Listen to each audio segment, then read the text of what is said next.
எச்சரிக்கை சூழ்படகு. நான் உயிரோடு இருக்கும் வரையில் நீங்கள் சேர முடியாது. உங்களுடைய இந்த பிரிவு தொடரும். நீ என்ன செய்ய நினைத்தாலும் செய்து தேவை உண்டானால் என் உயிரையும் எடுத்துக்கொள். உலகங்களின் பிரிவை நிறைய சந்தித்து விட்டால் இந்த சூழ்படகு நீ ஒன்றை மட்டும் நினைவில் வைத்துக்கொள். என்னையும் உன் சீதையையும் பிரிப்பதற்கு நான் முயற்சி செய்து கொண்டிருப்பேன். என்னுடைய குடும்பத்தையும் என் பிள்ளையையும் எல்லாவற்றையும் அழித்து விட்டால் அதற்கு பழி வாங்க நான் உன்னையும் உன் மனைவி சீதையையும் சேர விடாமல் தடுத்து பிரித்து விடுவேன். சீதையும் ராமனும் ஒன்றாக இருந்தார்கள், இருக்கிறார்கள், என்றும் இருப்பார்கள். இப்போது வரை உலகில் அவர்கள் இருவரையும் பிரிப்பதற்கு எந்த ஒரு சக்தியும் பிறக்கவில்லை. உனக்கு துணிவிருந்தால் என்னோடு போராடு. எடு உன் வில்லை. என்னை கொல்வதற்கு உனக்கு துணிவுள்ளதா? சூழ்படகை அனைத்து முடிந்துவிட்டது. உனக்கு இன்னும் புரியவில்லை அல்லவா? நீ என் அண்ணனாக வந்து நம் மசுர இடத்தில் பிறந்தது நம் குலத்திற்கு கிடைத்த சாபம் நீதான்.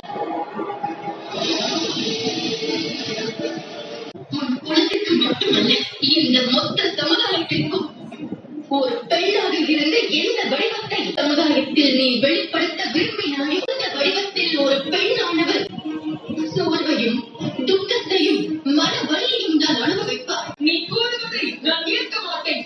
உன்னை போன்ற கோழையின் எண்ணம் தான் வார்த்தையாக வெளிவருகிறது. பலவீனமானவர்கள் யார் தெரியுமா? யாருடைய மனதை பழிவாங்கும் எண்ணம் உறுத்துகிறதோ அவர்கள்தான்.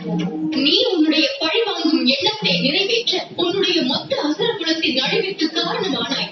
உன்னுடைய எண்ணத்தால் தான் உன்னுடைய மகன், உன் மருமகன் நந்தகுமாரன், மேகநாதன், அதிகாயன் மற்றும் கர்ணனும் தூடனும் கும்பகர்ணன், தசமுகன் ராவணனின் அழிவுக்கு காரணமானீர்கள். இப்படி ஒரு கொடிய போராட்டத்திற்கு பிறகும் நீ உன்னுடைய அண்ணன் ஆயிரமுக ராவணனுக்கு புரிய வைத்து அவனுடைய பாதையை மாற்ற முயற்சிக்கவில்லை. அவனை ஊக்குவித்தார்.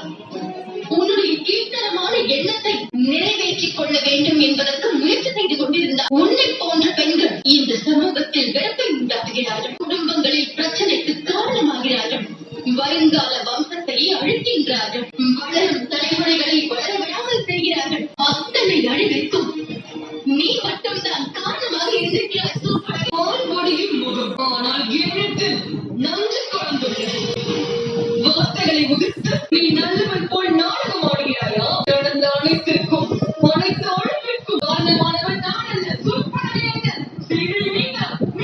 நான் தான் அண்ணன் ராவணன் முடிந்தான். பழி போடுவதால் நீ செய்த செயலை மூடி மறைக்க முடியாது. அதோடு சீதாராமனின் பிழையை பற்றி கூறினாயே, இந்த உலகில் அப்படி எந்த பலத்தாலும் எந்த ஒரு சதியாலும் எங்களை பிரிக்க இயலாது. சீதாராமன் எப்பொழுதெல்லாம் பிரித்தார்களோ அப்பொழுதெல்லாம் ஒரு நோக்கம் இருந்தது. அதோடு இனியும் எங்களுடைய அனைத்து நோக்கங்களிலும் வென்று காட்டுவோம். இந்த பிரிவு எங்களுடைய உடலுக்கு மட்டும்தான். எங்களுடைய மனம் ஒன்றே இணைந்து விட்டது. அதுவும் என்று அக்னியை சாட்சியாக வைத்து எங்களுக்கு திருமணம் நடந்ததோ. என்னுடைய வார்த்தைகள் உன் நன்மைக்காகத்தான் சூழ்படகை. நீ அனைத்தையும் இழந்து விட்டாய். நீ செய்த பெரும் தவறுக்கு மன்னிப்பு கேட்டுக்கொள். அதுதான் உன் தவறுக்கு பிராய்ச்சித்தம் தெரியும். தவறை திருத்திக் கொள்ள முயற்சி செய்யும்.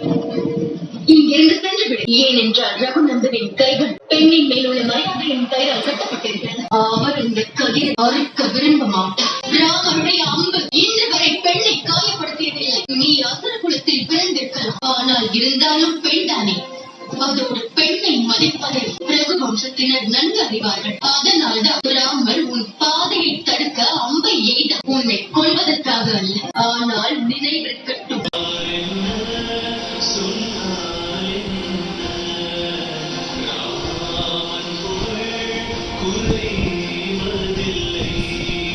ஒருவேளை மீண்டும் நீ ரகுகுலத்தை தவறாக பார்த்தால் உன்னை நானே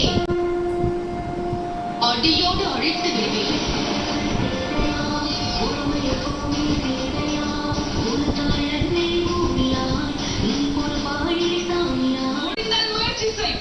என் குலத்தை சேர்ந்தவர்கள், என் உடன் பிறந்த சகோதரர்கள், அவர்கள் இறுதி மூச்சு உள்ள வரையில் பழி தீர்த்திருக்கிறார்கள். நீ என்னவென்றால் தவறை உணர சொல்கிறாய். மன்னிப்பு கேட்க சொல்கிறாய். அவர்கள் மரணித்ததற்கு அர்த்தம் இல்லாமல் போகாதா? அர்த்தமே இல்லை. நீ செய்த காரியத்திற்கான விளைவை நீ அனுபவித்தே ஆக வேண்டும் சீதை. இது என்னுடைய வாக்கு. நான் உன்னை எப்பொழுதும் நன்றாக வாழ விட மாட்டேன். நிச்சயம் விட மாட்டேன். உன்னை அழிப்பேன்.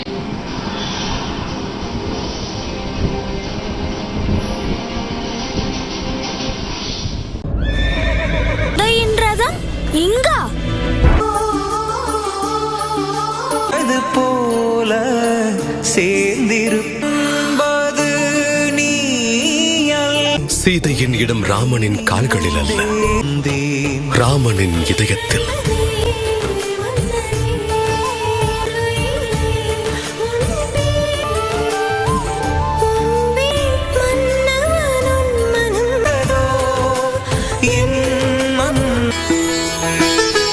பிரபு, உங்களின் இந்த தெய்வீக இணைப்பு அயோத்தி மக்களின் அனைத்து துயரங்களையும்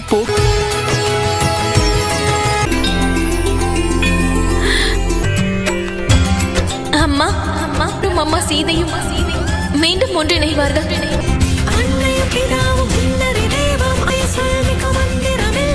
என் எண்ணம் நிறைவடைந்தது.